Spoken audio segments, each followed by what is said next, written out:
Good afternoon. We just wanted to make a quick video today to talk about how the way artists release music has shifted over the past maybe 5 years.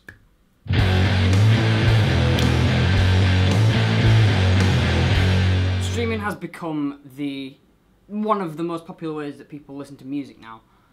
And the main streaming service in the world is Spotify.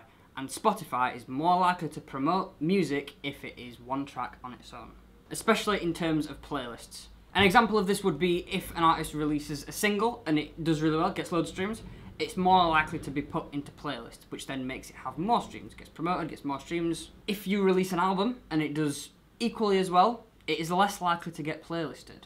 And that is because it is much easier for Spotify to pick one song that's done really well and being like, yep, we like that, we're going to put that in a playlist, than to sift through an entire album, pick out the best song and put that in a playlist. Spotify doesn't do that. Spotify just does that with singles. And because playlisting is such a big thing now, that is reason enough to just do singles. Think of it like this: you can either do one of two things. You can record an album, you can release a single and then do the album, which is, oh, well and good, yay, we released an album, woohoo.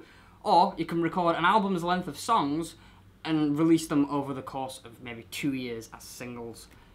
This is likely to do a hell of a lot better. Not only because of the thing we just mentioned about Spotify, but because you're releasing one thing at a time. People's attention spans are more likely to be interested in things that are released one at a time as opposed to a big product on its own. Because if you release a big album, then eventually it'll just tail off and then it's time for the next thing. Whereas if you bulk record a load of songs and release them all as singles over the course of a long time, it's constant. It's like, new single next month, new single, new single, new single. It's more engaging, and coupled with the thing about Spotify where it's more likely to get playlisted, it is, in short, just a better thing to do now. Relating that theory to YouTube, YouTube works in a similar way.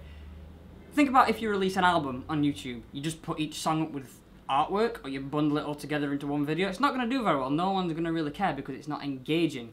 If you were to record an album's length of songs and release them as singles, you could time each single release with a music video. And obviously, a music video is a hell of a lot more engaging than just artwork being put on YouTube. So not only does it benefit you on Spotify, not only does it benefit you with people's attention spans, it benefits you by allowing you to do music videos and release each thing as a separate entity.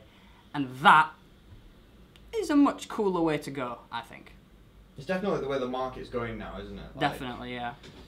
The only way around it really is to release an album and have it do phenomenally well by itself, like Ed Sheeran, like Adele. I mean, if you are a giant artist that is known throughout the world, then yeah, an album is not going to do you harm because it's a big product. It's a big product, it's got a lot of songs, you have an excuse to charge more for it. But for smaller bands, it's much easier to get an audience through singles. If you're a small band and you've released an album, not that many people are going to listen to it. If you're a small band and you've released a single, more people are likely to listen to it because people have short attention spans. They're not going to want to sit through an entire album. Most people are not going to want to sit through an entire album anyway. So if you do singles, it's more engaging. It's better for Spotify. It's better for YouTube. You can do music videos for every single one. It lasts you longer. It keeps the momentum. It's just better in every single way. So it's saying that when you release an EP or an album, generally artists will use filler tracks and that kind of shit. This model will not work if you've got filler tracks or something that's a bit shit. Filler tracks are dead. People have tacked on to the fact that bands do filler tracks now, and you cannot get away with it. If you release an album that's 50% filler, people are going to notice and they're going to mention it, and it is going to partially ruin your credibility. You can't do filler tracks anymore. By doing singles, that eliminates the option of doing filler tracks. Every single song you release has to be a really high quality, otherwise it's gonna flop. So if you have an album's worth of tracks, but it's got some filler in it, drop the filler, make it an EP length, release it as singles over the course of a year, give each one a music video, it'll make Joe smile and you'll do much better. Yes, you will. If you want to see more videos from this series... Alright, which side is it?